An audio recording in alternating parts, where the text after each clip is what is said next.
Hey, this is G here from the G Coletti Show, and today is our first episode of a new segment called Based on a True Story, where we bring you interesting and amazing and inspiring stories of people's actual lives. So the first one we have is from a guy named Daniel Cleland, and he named his story From the Matrix to Ayahuasca. So I just want you guys to sit back, relax, and enjoy the podcast. Hey, it's Giovanni here from Collective Evolution, G Coletti Show. We have a very special guest today. I don't know where I should say he's from, because he's from a little bit all over the place, but he's from Pulse Tours, currently residing in South America. That's one of my areas. One of your areas. Very interesting guy who's going to share his story today on this new episode called Based on a True Story. So Dan, let's start right from the beginning. Thanks for coming on the show. Tell me a little bit about your childhood, and then just take us through why we found your story so interesting. All right. Well, not too much of interest in the childhood. I grew up in a small town about 2 hours north of here in Toronto. The town's called Walkerton, Ontario, small rural community. Had a pretty good family. I mean, of course, a few childhood kind of issues which may have carried over into adulthood, but nothing too severe. Did high school in Walkerton till I was 18. Didn't really see much of a city until I went to college in London, Ontario, when I was 18. Okay. So nothing too crazy, nothing too out of the ordinary there. All right, cool. And so from there, I guess you went to college or sort of groomed for the corporate lifestyle. Tell us about that and how that sort of led into the next few years of your life. Yeah, so like any high school kid, you're kind of, you've got this advice coming from the top, from parents, from teachers, from guidance counselors. In your last year of school, you get this college calendar or brochure, so you're kind of flipping through these pages of the college brochure, wondering, what am I going to do with my life? Mm-hmm. How are you supposed to decide that when you're 18 years old? Looking through a book, you really have no idea what's out there in the world. You have no idea how it would actually look getting into any of these jobs that you're potentially embarking on a 4 or 7 year study program to go into doing.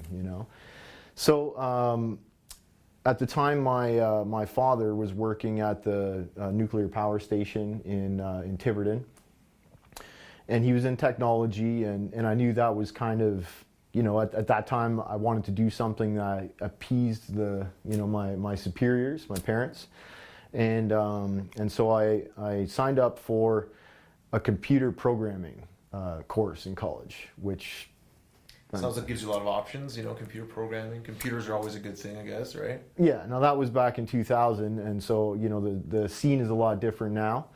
But I ended up going into that program. I did it for about a year and didn't really quite jive with it so much. So I switched over to electrical engineering technician.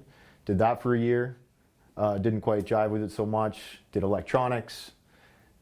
Wasn't too into the bench work, So the fourth year of college, I pretty much just assembled a few courses from all those and just got out with a certificate that I don't even think I collected. It was just piece of paper for on the wall somewhere. I just had to get out, and get out into the world. And I think it's a very common story for a lot of people that are just going to college because they feel they have to go and absolutely taking courses that they think they're going to use someday. And how much of your college schooling do you think you've actually put into practice since you've come out of there? Well, the technical skills I learned, not very much at all. But I did, some of the theory, some of the electrical theory and technology. I have, leveraged some of that coming up. Good. Some value there. That's good. And potentially some more. I'm getting I'm leaning towards some more technological projects right now. But okay, we'll come back around to that. Sure. So tell me after that. So what happens? You got a job. You're ready for the workforce. So I remember one of my teachers in my electrical course told me one day, he said, "You're so full of shit, you should not be a technician, you should be a sales guy." And I actually, coincidentally, I applied for a air quality technician job coming out of college, but it was actually, once I got there and checked it out, it was actually a sales job. And I did okay, I did all right. It was kind of easy to make a good paycheck, talking to people, communicating, sharing ideas. And so I ended up getting into sales at the residential level. which then morphed into the business to business, small business level, which then eventually got into like the industrial level. So I thought I had a pretty good thing going. I got a car, car payments, using some of my technical knowledge. It was It's one of the benchmarks for success as you're growing. It's like getting your own car and having a car payment, right? It is, right? It is. I guess was it long lasting, that sort of feeling of success, or was it more like, okay, now I got a payment to make, or when you got that car the first time? Do you remember your first car? Oh yeah. It was a Kia Spectra 2005. I was pretty stoked about it. I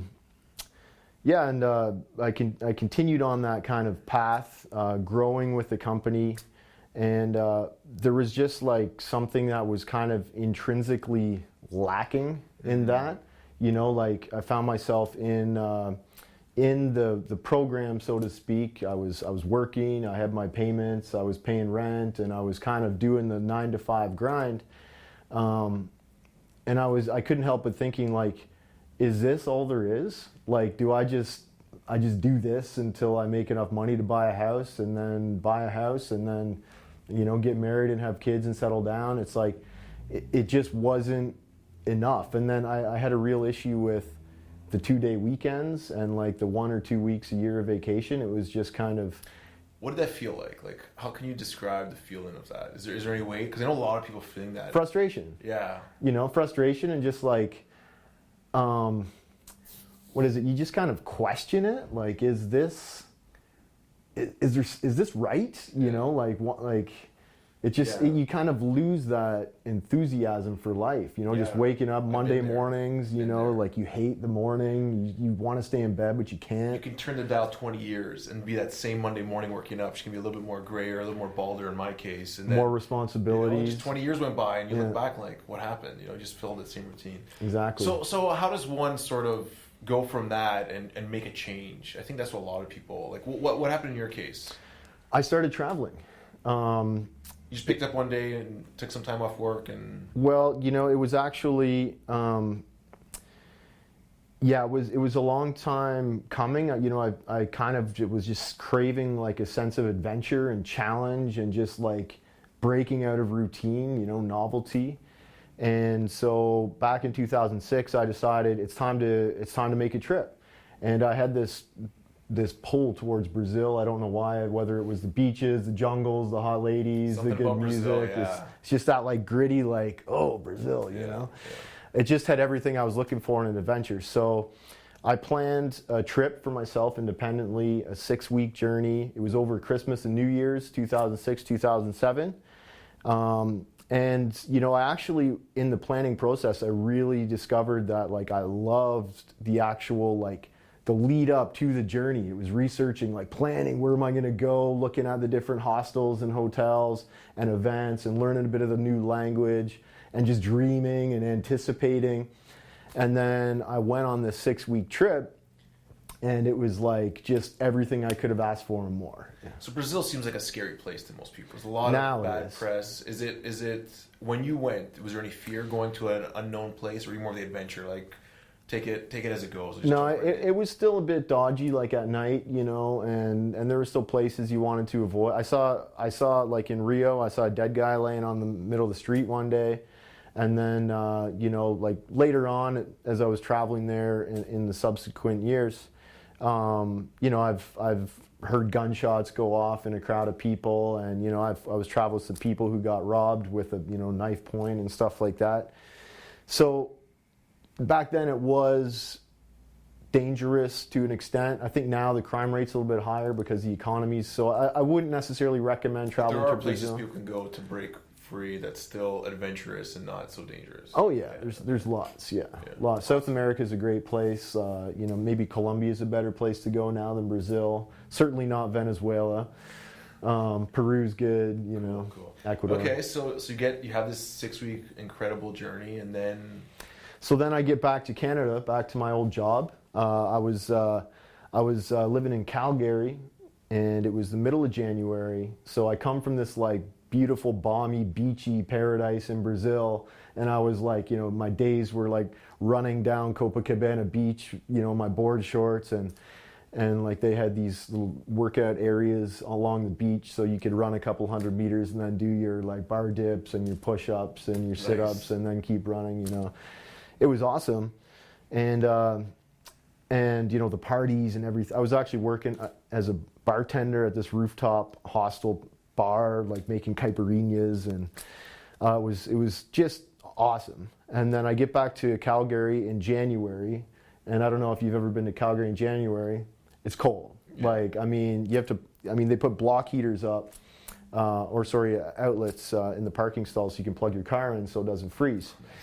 So as soon as I got back, and going back to my old job, I was even more convinced that I needed to do something different. I was not cut out for the standard, just routine 9-to-5 grind program. A lot of times you're just making enough to like pay the bills and barely break out of the program, like barely get ahead. A lot of people are struggling to make enough money. So within a couple months, I just started applying for jobs with tour companies that were traveling to Brazil. And I kind of lied on my resume a little. Let's say embellished my ability to speak Portuguese and Spanish, because that was a prerequisite, of course, for getting a tour leading job in South America. But I ended up getting through the interview process, and within a couple months, I was down in Guatemala training to become a tour leader for G Adventures, which is a company based here in Toronto. Really awesome company.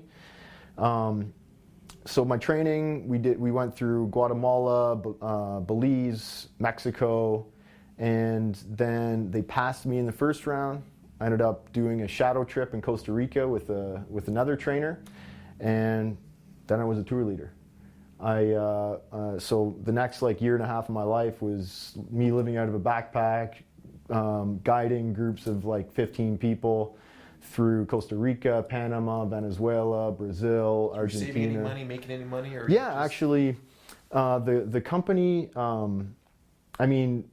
inherently that job doesn't cost a lot of money because the company's paying for your hotels, you get a food allowance, you get a salary, fortunately, the participants, the passengers on the trips, were oftentimes generous with tips. So nice. Okay. I ended up traveling for a year and a half through all these different places I wanted to see, and by the end of it, I saved a few $1,000s. Nice. So yeah, it's interesting to see what the changes from that normal 9 to 5. Now you're doing tour guide. Can you make that? Can you support yourself? And I guess you can. A lot of people that fear, if I don't do this, I'm not going to make it doing something I like. Yeah. So what happened after that? You found yourself traveling to Australia, I think you mentioned? Well, so basically, traveling all of these paradisical places around South America and Central America, I discovered even in the most remote places, there were still issues with garbage and social inequality and all this kind of stuff. So I wanted to do something a little more valuable to the world to help rectify some of these issues. So I went back to Canada and started studying. I studied environmental studies, sociology, these different types of things. And after a year of studies, I found myself on a field trip to Australia to do a conservation study and then continue my studies there in environmental sciences. Things got off track while I was there. It was right after the financial crisis, so it was very difficult to find high-paying work, especially with the type of traveling visa I had. So I ended up deferring my studies 3 times while I was there because I couldn't pay for it. And in the meantime, I was working door-to-door sales with really kind of desperate cash-only, commission-only kind of jobs that travelers would get to help supplement their travel costs, but not really save up to actually go to school. So that led to a bit of a period of confusion and depression and desperation, which culminated with one Friday night I was out and at the nightclubs and came back home a little bit early, feeling a little bit restless. I went down to South Bank. It's a park on the Brisbane River, and there's this 20-meter cliff called Kangaroo Point. So I'd often see people climbing up it with ropes and harnesses and helmets and spotters and all that stuff. And I was down there by myself, and I decided to give it a try. So without any ropes or harnesses? No ropes, no harnesses, free climb in the middle of the night, wearing dress shoes, and I got almost to the top. Like, I wasn't actually planning to go all the way up, but it was going smooth at the beginning. So I tried to go all the way up, got about 2 meters from the top, and hit a kind of like a point of an impassable overhang that I couldn't get around. And I tried climbing down, but this is in the dark. This is in the dark, yeah.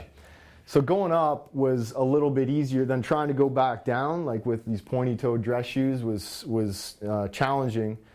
It was impossible, and so I kind of started to panic, and there was only one way to go: is either like try to jump to this one lip that I thought I could maybe get my hands around, or like, I don't know, sit up there and tremble until I hit the ground. So I jumped and I fell, and like shattered my femur and my pelvis. It was pretty rough, like compound fracture. I've got a big scar right here where the bone came out, and so someone found you there? Yeah. So luckily there were some people down there. Otherwise I probably would have bled to death. But so there were some folks down in the park, maybe I think Friday night, having a couple beers or something. Some teenagers. They came over. The first thing the guy says is like, "Holy shit, man! Look at your leg." I'm like, "I know. You want to call me an ambulance?" And so they did. Then I ended up spending a month in the hospital, in the trauma ward. So like exoskeleton for the first week or so. Then they did a big surgery, put titanium all in my leg and pelvis, and during that time, you know, I had a lot of downtime, time to think, and I was already familiar with ayahuasca because I'd read about it in Daniel Pinchbeck's 2012, The Return of Quetzalcoatl.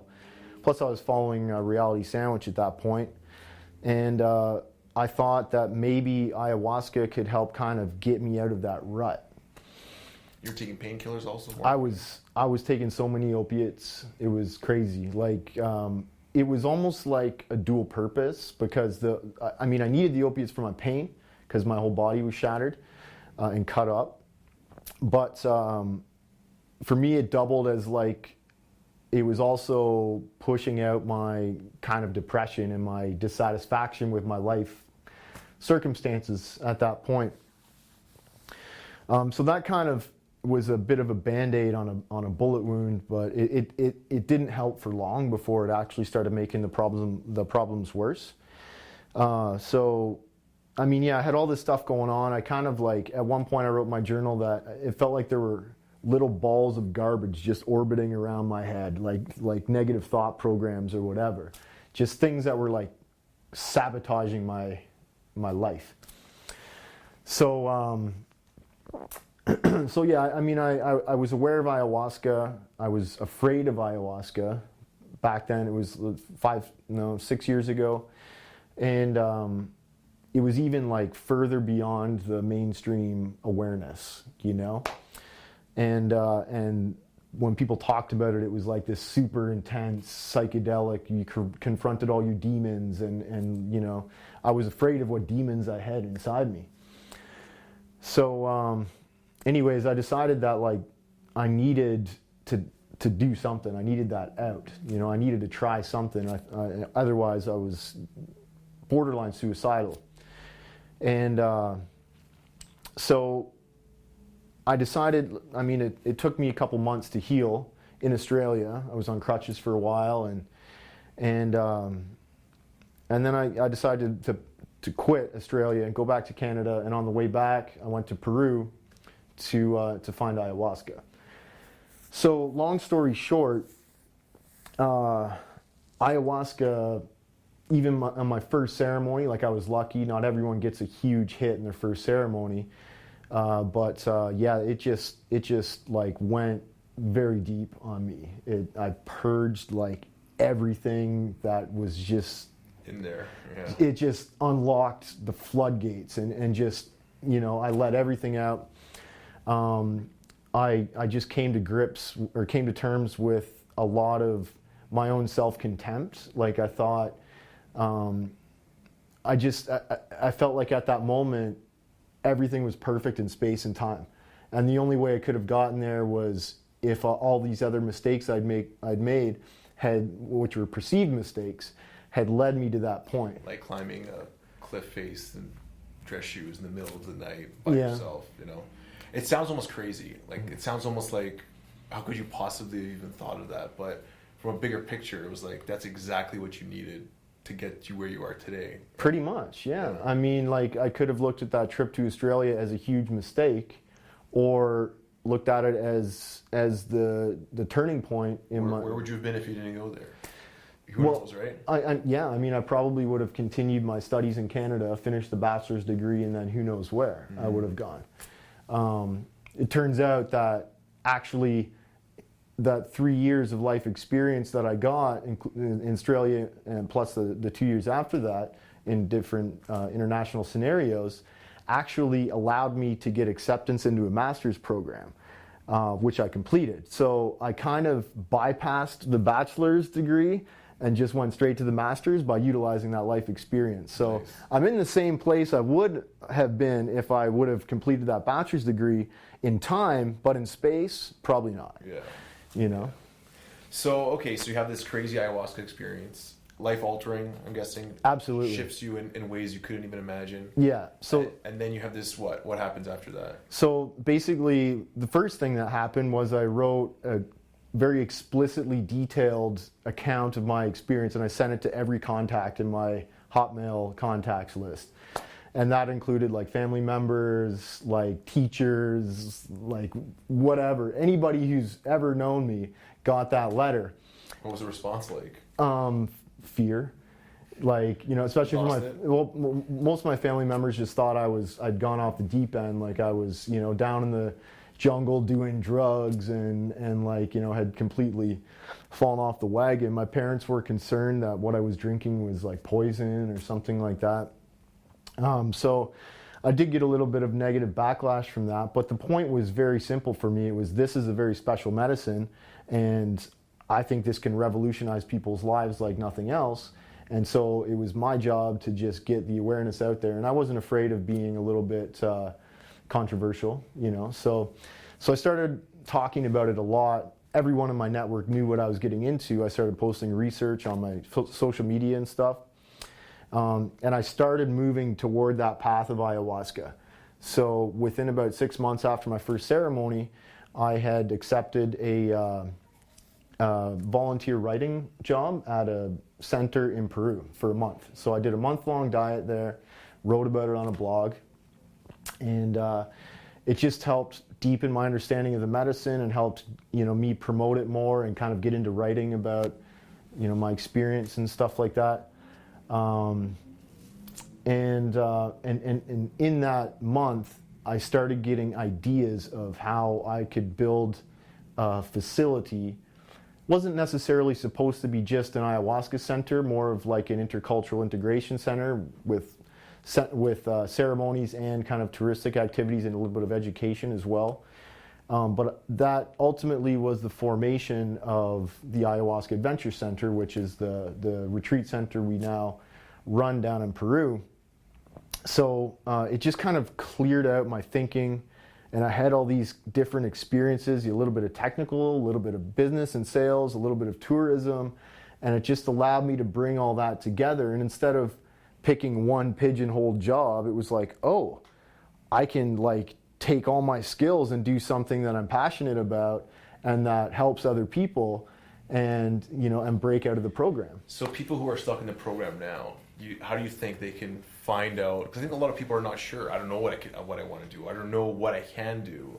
How can people sort of use some of your story? You think an ayahuasca trip, just getting out and going to the jungle for a month, can help people to sort of refocus their life and see what do you think? Like, how can people sort of, what do you think people can do that are feeling how you felt before you sort of, do they have to go to Australia and break their hips? Something No, crazy like that? No. Is that something?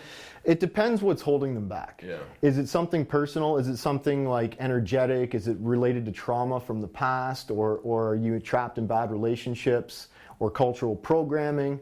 Then, ayahuasca can help you break out of that, help kind of, I liken it to, if you're a car and you're driving along and you've got a whole bunch of stuff like stuck to the vehicle, you're catching air, it's slowing you down, you're not really driving in a efficient manner.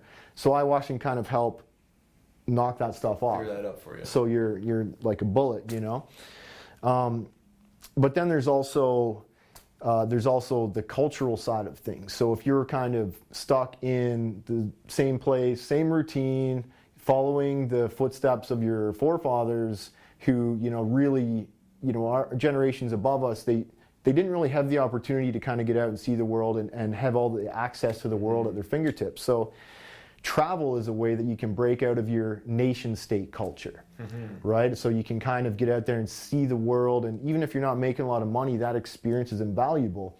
And when you're out there in the world traveling, you get all kinds of ideas. You have that time away from your culture to like really dive into alternative thinking.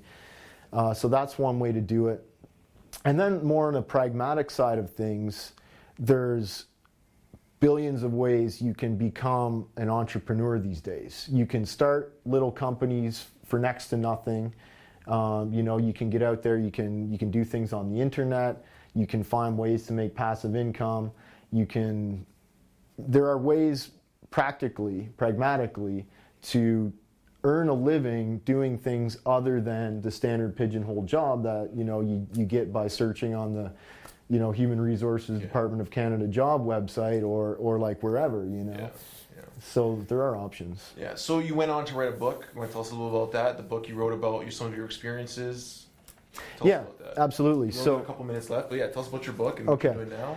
So I wrote a book. It's called Pulse of the Jungle, and it's really using my story the last 10 years as the backbone, as an inspirational guide for seekers wishing to transcend culture, explore the world, and make an impact. It is also themed on ayahuasca, but instead of getting into the science, history, or ideology of ayahuasca, we basically use personal stories from 7 other people besides myself who have had major life changes as a result of ayahuasca. And it's not like, here was my psychedelic trip and in every detail. It's like, here's what I did over the course of a couple years while working with the medicine, how the medicine helped change my life. And there are some psychedelic trip accounts. Michael Sanders. He's been on the podcast, yeah. Michael Sanders, he's a well-known friend of Collective Evolution. He's one of the contributors. Guy Crittenden, another local guy in the spiritual community here who's an environmental journalist. So really, the motivation behind the book is to give people an inspiration. And I also provide some of the tools and resources and mentors that I've used along the way to help give me the skills I needed to become effective in the world of entrepreneurship. Awesome. And if people want to get your book, how can they get it? I'm running a pre-sales campaign right now for the rest of October. It's at pulseofthejungle.com. And the pre-sales come with all kinds of cool perks and stuff like that. Discounts for ayahuasca retreat in Peru. One for sure. Cool. And the book is scheduled to be published first week of December. So it's coming out real soon. All right, guys, please support Dan and his book. I'm sure it's going to be awesome. He's an awesome guy doing great things in the world. And I'm sure we're going to have him back to hear about some of the other cool things he's working on now. Thanks a lot, Dan. Really appreciate having you on here. Thanks, Gio. Thanks, everybody.